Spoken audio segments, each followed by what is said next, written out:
இது அக்னி நட்சத்திரம் மாதிரியான வெயில் தாக்கத்தை நம்மளால தாங்க முடியாதுங்கிறப்போ இந்த சூப்பர் எல்னினோ நம்மளோட பிசிக்கல் ஹெல்த்தை எந்த அளவுக்கு பாதிக்குது? இது ரொம்ப எக்ஸ்ட்ரீம்ஸ் ஆஃப் வெதர். சாதாரண நாட்களிலேயே வெப்பநிலை வந்து 100 டிகிரி அதில் அதுக்கு மேலே கூட போகும். அதனால் மக்கள் ரொம்ப பாதிப்புக்கு உண்டாகிறாங்க. ஒரு வருஷமும் நம்ம பார்க்குறோம். சாதாரணமாகவே நம்ம நாடு இந்த மாதிரி இருக்கும்போது இந்த எல்னினோங்கிற பாதிப்பு வரும்போது இது யாரெல்லாம் இதில் பாதிப்படைவாங்கன்னா, ஸ்ட்ரோக்குன்னு சொன்னோடனே நார்மலாக மக்கள் பயப்படுறது உண்டு. இப்போ இந்த ஹீட் ஸ்ட்ரோக்குன்னா அது எப்படி அவங்க கண்டுபிடிச்சு அதுக்கு முன்னாடி ப்ரிகாஷன்ஸ் ஏதாவது எடுக்கணும்னா எப்படி எடுப்பாங்க? நார்மலாக நம்ம ஸ்ட்ரோக்குன்னு சொல்றது மூளைக்கு வந்து ரத்த ஓட்டம் கம்மியாகும். ஜென்ரலாக அந்த பயம் அதுதான் நார்மல். இது ஹீட் ஸ்ட்ரோக் வந்து இந்த நம்ம ஹீட் ஸ்ட்ரோக் பற்றி பேசணும். இப்போ குழந்தைங்களுக்கு இது பாதிச்சுச்சுன்னா அவங்களுக்கு எந்த மாதிரியான சிம்டம்ஸ் காட்டும்? அலர்ட்டா இருக்காது. அந்த சோர்ந்து ஒரு இடத்துல அந்த டயர்ட்னஸ் வந்து தெரியும். அப்படி இந்த மாதிரி கண்டிஷன்ஸ்ல பாடி வந்து ஹீட் ரொம்ப இருக்கும். இது வந்து நார்மல் ஜுரம் கிடையாது. நம்ம வந்து இந்த எல்னினோ பாதிப்பு 2 வகை சொல்றோம். ஒன்று வந்து இந்த வெப்பநிலை ரொம்ப ஜாஸ்தியாகி அதனால் வர பாதிப்புகள், இது ஒன்று. இன்னொன்று வந்து தினமலர் நேயர்களுக்கு வணக்கம். இன்னைக்கு நம்ம சூப்பர் எல்னினோவோட தாக்கம் அண்ட் அது வந்தா நம்மளை எப்படி ப்ரொடெக்ட் பண்ணணும்னு சொல்றதுக்காக இன்னைக்கு நம்ம கூட டாக்டர் கீதா, பேராசிரியர், பொது மருத்துவத்துறை, ஜிஹெச் ராயப்பேட்டை இருக்காங்க. வணக்கம். இப்போ மக்கள் அதிகமாக பேசப்படுறது சூப்பர் எல்னினோங்கிறது. அதாவது அக்னி நட்சத்திரம் மாதிரியான வெயில் தாக்கத்தை நம்மளால தாங்க முடியாதுங்கிறப்போ இந்த சூப்பர் எல்னினோ நம்மளோட ஃபிசிக்கல் ஹெல்த்தை எந்த அளவுக்கு பாதிக்குது?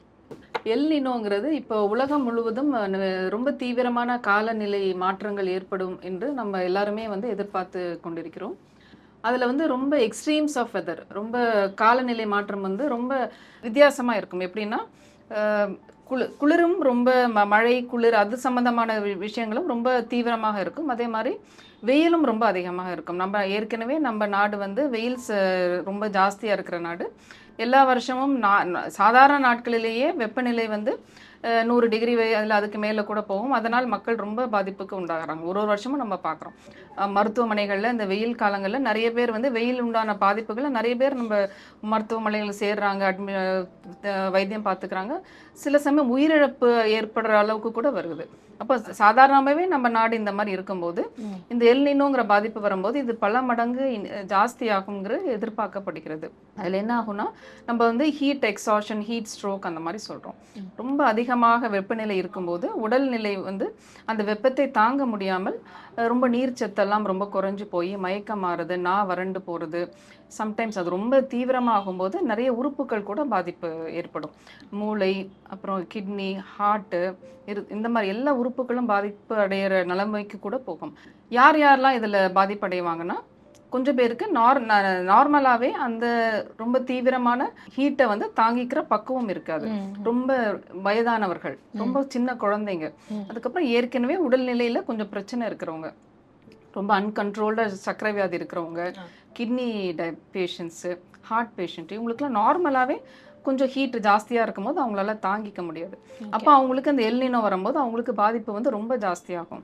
இன்னொரு குரூப் யாருன்னா, எப்போவுமே ரொம்ப வெயிலில் வேலை செய்கிறவங்க, இந்த கட்டுமான பணியாளர்கள், இந்த ரோடில் வேலை பார்க்குறவங்க, மேபி இந்த காவல்துறையில் இருக்கிறவங்க, ரொம்ப நேரம் ரோடில் இருந்து வேலை செய்வாங்க, ஒரு டெலிவரி பண்ணுறாங்க, இவங்கெல்லாம் ரொம்ப நேரம் வெயிலில் வேலை செய்வாங்க. ஸோ இந்த மாதிரி அவங்களுக்கு பாதிப்பு வந்து ரொம்ப ஜாஸ்தியாகும்.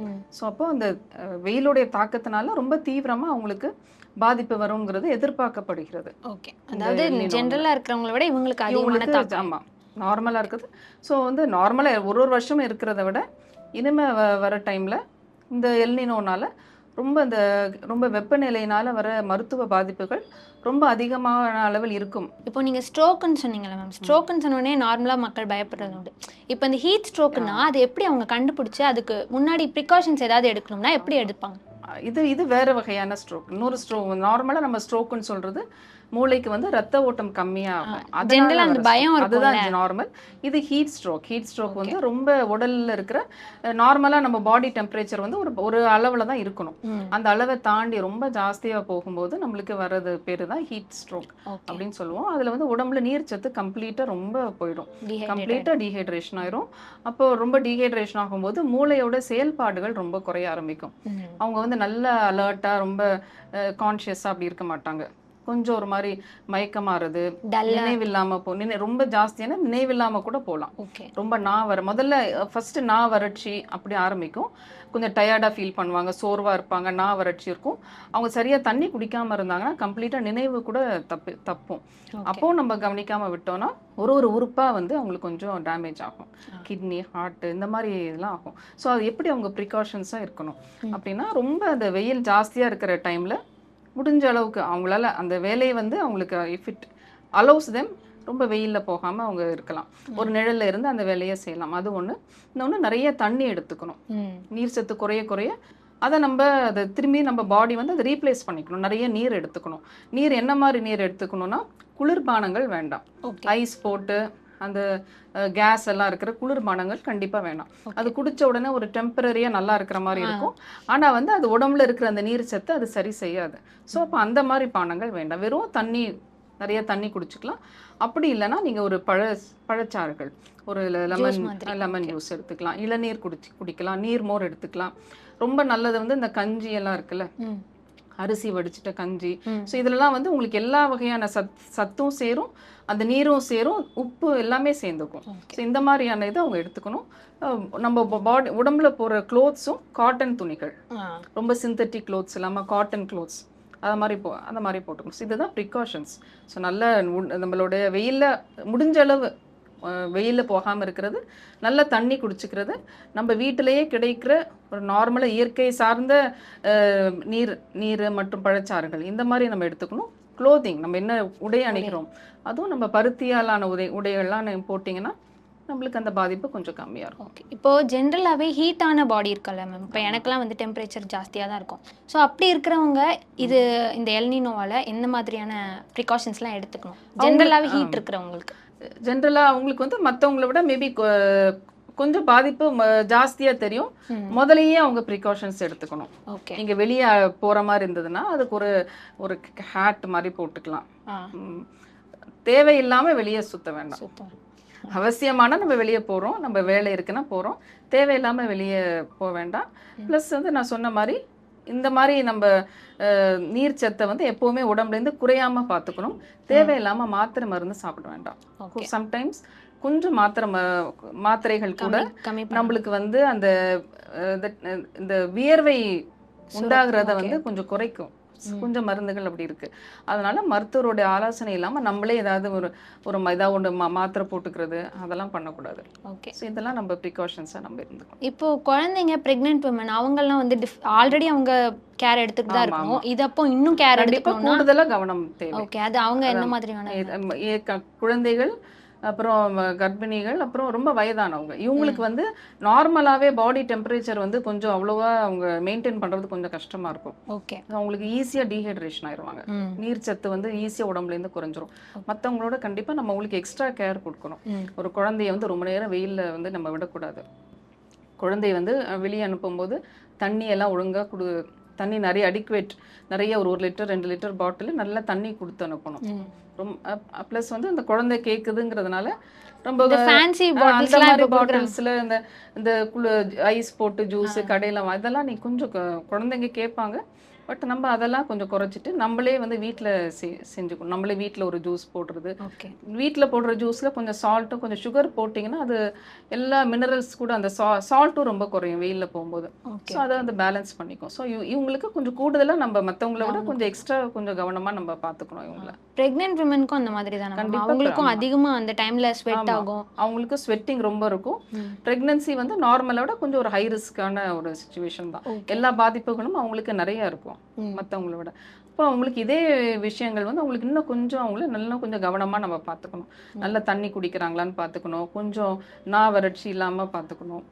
அவங்களோட என்ன மாதிரி க்ளோத்ஸ் போடுறாங்க அதெல்லாம் கொஞ்சம் எக்ஸ்ட்ரா நம்ம கவனம் கொடுத்து அவங்களுக்கு கொஞ்சம் பார்த்துக்கணும். இப்போ நம்ம சொன்னதுலேயே வாட்டர் சம்மந்தமாக லிக்விட் ஐட்டம்ஸாக நீங்கள் எடுத்துக்க சொன்னீங்க. ஃபுட் ஹேபிட்ஸ் மாற்றணும் இந்த டைம்லனா எந்த மாதிரி ஃபுட் ஹேபிட்ஸ் எல்லாருமே ஜென்ரலாக எடுத்துக்கணும் அப்படின்னா, பெரியவங்க குழந்தைங்கன்னு எல்லாருமே ஜென்ரலாக இந்த ஃபுட்ஸ் தான் நம்ம ரெகுலராக ஃபாலோ பண்ணுவோம் இந்த கிளைமேட்டில் அப்படின்னா எந்த மாதிரியான ஃபுட்ஸ் மேம் எடுத்துக்கணும்? நீர் சத்து நிறைய இருக்கிற உணவுகள், நிறைய கொஞ்சம் உணவுல வந்து நீர் சத்து நிறைய இருக்கும். அந்த மாதிரி உணவுகள் நிறைய, பழங்கள், தர்பூசணி பழம், இந்த மாதிரி நிறைய பழங்கள்ல வந்து உங்களுக்கு இப்போ ஆரஞ்சு பழம், இதுலலாம் வந்து இளநீர், இதெல்லாம் கொஞ்சம் நீர் சத்து நிறைய இருக்கும். ஸோ நீர் சத்து, வெள்ளரிக்காய், ஸோ இந்த மாதிரி நிறைய நீர் சத்து இருக்கிற பழங்கள் வந்து நம்ம நிறைய எடுத்துக்கணும்.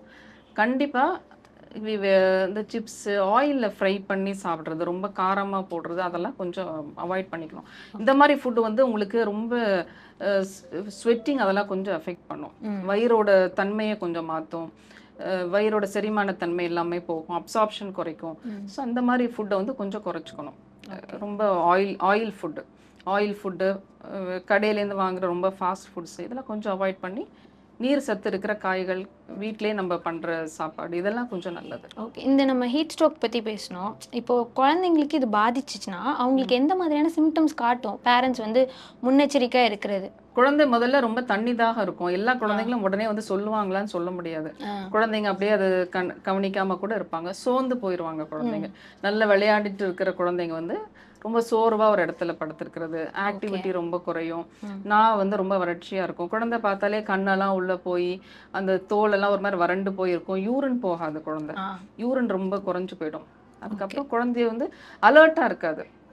யூஸ்வலி இருக்கிற மாதிரி ஒரு அலர்ட்டா ஓடி ஆடிட்டு இருக்கு. அந்த சோர்ந்து ஒரு இடத்துல அந்த டயர்ட்னஸ் வந்து தெரியும். அப்படியே சம்டைம்ஸ் நம்ம தொட்டு பார்த்தாலே உடம்பு வந்து ரொம்ப வார்மா தெரியும். ஓகே. இந்த மாதிரி கண்டிஷன்ஸ்ல பாடி வந்து ஹீட் ரொம்ப இருக்கும். இது வந்து நார்மல் ஜுரம் கிடையாது, இது வேற டைப். இது ஹீட் ஸ்ட்ரோக்குங்கிறது வேற இன்னொரு உடம்பு வந்து ரொம்ப வார்ம், தொட்டு பார்த்தா ரொம்ப சூடா தெரியும். ஒரு சோர்வா சுருண்டு போய் படுத்திருக்கிற குழந்தை, உடம்பு ரொம்ப வார்மா இருக்கு, வெயில ரொம்ப நேரம் வந்துட்டு இருக்கிற குழந்தை. ஸோ இந்த மாதிரி குழந்தைங்கன்னா அப்போ இந்த குழந்தைக்கு இந்த பாதிப்பு இருக்கு. நம்ம முதலே முன்கூட்டியே நம்ம கண்டுபிடிச்சிட்டு உடனே வந்து அதோட என்ன ட்ரெஸ் பண்ணியிருக்குன்னு பார்க்கணும். அது ஒரு ஃபுல்லி கவர்டாக இருந்தால் அந்த மாதிரி வேண்டாம். ஒரு காட்டன் ட்ரெஸ் மினிமலாக தான் ட்ரெஸ் பண்ணியிருக்கணும். நல்ல தண்ணி வச்சு குழந்தைய நல்லா தொடச்சி விடணும். நல்ல தண்ணி வச்சு நல்லா தொடச்சி விடணும். ரொம்ப சிவியரா இருந்தா நம்ம மருத்துவர் நம்ம என்ன சொல்லுவோம், தண்ணியிலேயே கூட முக்கிய எடுக்க கூட சொல்லுவோம். நல்லா உடனே கோல்டு வாட்டர்ல, அது உடம்பு வந்து உஷ்ணமா தான் தெரியும், பட் வந்து அது கோல்டு வாட்டர்ல இமர்ஷன் பண்ணணும். இமர்ஷன் பண்ணா டெம்பரேச்சர் உடனே குறையும். ஸோ அது பண்ணணும். அது பண்ணிட்டு குழந்தை அலர்ட்டா இருக்கு, வாய் வழியா முழுங்க முடிஞ்சதுன்னா வாய் வழியா நம்ம ஜூஸ், தண்ணி, அந்த மாதிரி உப்பு சர்க்கரை சேர்ந்த தண்ணி இதெல்லாம் நம்ம கொடுக்க ஆரம்பிக்கலாம். அன்கான்ஷியஸாக இருக்குது, குழந்தை பேசலை, நினைவில்லைன்னா வாய் வழியாக கொடுக்க வேண்டாம். மருத்துவமனைக்கு நீங்கள் கூட்டு வந்துடும், உடனே அழைச்சிட்டு வந்துடுறோம்.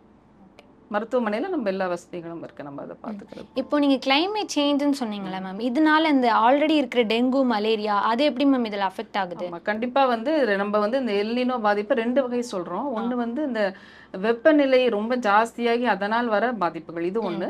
இன்னொன்று வந்து இன்னொரு எக்ஸ்ட்ரீம், தட் இஸ் காற்றோட மாசு வந்து ரொம்ப ஜாஸ்தியாகும்னு சொல்கிறாங்க. காற்று ரொம்ப வெப்பமாக இருக்கும் போது அந்த ஓசோன் லேயர்லாம் பாதிப்பு இருக்கும். அப்போ அதில் கொஞ்சம் மாற்றங்கள் வரும். ரொம்ப இந்த ஆஸ்மா அந்த மாதிரி அலர்ஜி இருக்கிறவங்களுக்கு அவங்களுக்குலாம் ரொம்ப ஜாஸ்தியாக வரும்னு எதிர்பார்க்கப்படுகிறது. ஸோ அப்போ அந்த மாதிரி இருக்கிறவங்களும் கொஞ்சம் கவனமாக இருக்கணும்.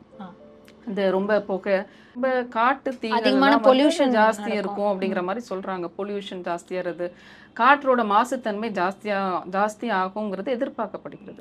ஸோ அப்போ நம்ம அதுக்கேற்றபடி நம்ம இருந்துக்கணும். நம்ம வெளியே போகும்போதெல்லாம் அதுக்கேற்றபடி நம்ம இருந்துக்கணும். புயலும் இந்த வெள்ளம் ஃப்ளட்டிங் வந்து ரொம்ப ஜாஸ்தியாகும்னு நம்ம எதிர்பார்க்கப்படுகிறோம். இப்போ ஃப்ளட்டிங் ரொம்ப ஜாஸ்தியாக இருந்தால் இந்த dengue, malaria, chikungunya, unusual virus, ரொம்ப அன்காமனாக இருக்கிறது ஜீகா வைரஸ், இந்த மாதிரி ரொம்ப வித்தியாசமான நோய்கள்லாம் வர்றதுக்கு வாய்ப்பு இருக்குது. ஒரு டைம் இந்த எல்னினோ வரும்போதும் உலகத்தில் இந்த டெங்கு கேஸ், மலேரியா கேஸ்லாம் ஜாஸ்தி ஆயிருக்கு. பழைய இதில் பார்த்தீங்கன்னா அப்படிதான் இருந்திருக்கு. ஸோ அதனால இந்த மாதிரி வரும்போது உங்களுக்கு டெங்கு, மலேரியாலாம் ஜாஸ்தி வரும்னு எதிர்பார்க்கப்படுகிறோம். காலரா, ரொம்ப ஃப்ளட்டிங் ரொம்ப இருக்குது, வெள்ளம் நிறைய இருக்கும்போது இந்த காலரா, வயிற்றுப்போக்கு, வாந்தி, இந்த மாதிரி நோய்கள் ரொம்ப ஜாஸ்தியாக இருக்கும். ஸோ நம்ம குடிக்கிற தண்ணியை ரொம்ப கவனமாக பார்த்துக்கணும். தண்ணி எப்போவுமே நல்லா கொதிக்க வச்சு ஆற வச்ச தண்ணி, சுத்தமான நீரை தான் நம்ம எடுக்கணும். நம்ம சாப்பிட்ற பொருள் வந்து முடிஞ்ச வரைக்கும் அப்போ செஞ்ச சாப்பாடு சாப்பிடணும். செஞ்சு ரொம்ப நேரம் வச்சு அந்த மாதிரி இருக்கிற ஃபுட்டில் உங்களுக்கு இந்த கண்டாமினேஷன் ரொம்ப ஜாஸ்தியாக இருக்கும். தொற்று நோய் ஏற்படுத்தக்கூடிய கிருமிகள் வந்து பழைய உணவில் ரொம்ப ஜாஸ்தியாக வர வாய்ப்பு இருக்குது. ஸோ அப்போ சுத்தமான உணவு சுத்தமாக இருக்கணும், குடிக்கிற தண்ணி சுத்தமாக இருக்கணும். சானிடேஷன், நம்ம ஜென்ரலாகவே நம்மளுடைய சானிடேஷன் வந்து இம்ப்ரூவ் பண்ணணும். நீங்கள் ரெஸ்ட் ரூம்ஸ் போகிறது அதெல்லாமே கொஞ்சம் க்ளீனாக இருந்துக்கணும். ஸோ ப்ளஸ் ஃப்ளட்டிங்கான இருக்கிற ஏரியாவில் கொஞ்சம் கவனமாக இருக்கணும். யூஸ்வலி ரொம்ப ஃப்ளட்டிங்காக இருக்கும் போது தான் இந்த மாதிரி நோய்கள், டெங்கு, மலேரியா ரொம்ப வரும். ஸோ தண்ணி தேங்காமல் பார்த்துக்கணும். வீடுகளில் சுற்றி தண்ணி தேங்காமல் இருக்கணும். கொசு உற்பத்தி இல்லாமல் இருக்கணும். இதை நெட்டு யூஸ் பண்ணிக்கணும். இந்த குளிர்காலங்கள்ல பாடி ஃபுல்லும் கவர் ஆகிற மாதிரி துணிகள் போடுறது. ஸோ இந்த மாதிரி இதெல்லாம் நம்ம அதை ப்ரொடெக்ட் பண்ணிக்கலாம். ஓகே. இப்போ அந்த தாக்கமும் இதுவும் ரெண்டும் சேர்ந்து சேர்ந்து தான் பாதிக்கும். வரும். வெயில் காலத்துல ரொம்ப வெயிலோட பாதிப்புகள் வரும், மழை காலத்துல மழை வெள்ளத்தோட பாதிப்புகள் ரொம்ப ஜாஸ்தியா இருக்கும். 2 எக்ஸ்ட்ரீம்ஸும் நம்ம உலகம் முழுவதும் இது எதிர்பார்க்கப்படுகிறது இந்த மாதிரி கண்டிஷன். இதுல எல்னினோ வந்தா எந்த மாதிரியான சிம்டம்ஸ் வரும், அதுல இருந்து நம்மளை எப்படி பாதுகாத்துக்கணும் எல்லாமே தெரிஞ்சுக்கிட்டோம். ரொம்ப தேங்க்ஸ். நன்றி.